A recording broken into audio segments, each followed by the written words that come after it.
Welcome to Not Milk Never Milk. Subscribe if you're lactose intolerant.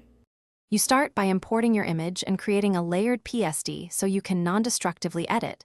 Open the file, set color profile to sRGB for web or Adobe RGB for print, and confirm canvas size and DPI. Once done, convert the background into a layer and name it. Make a duplicate layer for safety so you always have an original.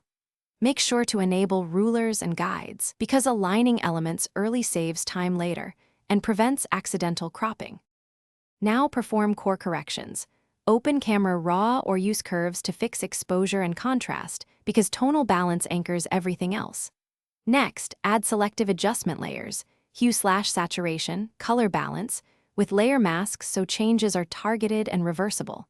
Use the spot healing brush and clone stamp for blemishes, and convert layers to smart objects before applying filters so you can tweak settings later.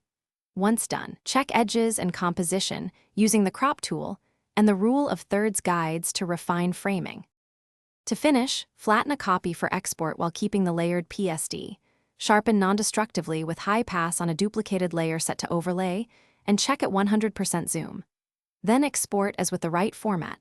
PNG for transparency, JPEG at 70-85% for web, include sRGB profile.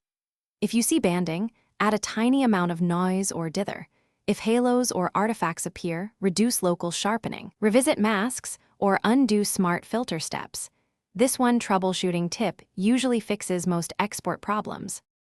Thanks for watching. If this was helpful, leave a like and consider subscribing. See you next time.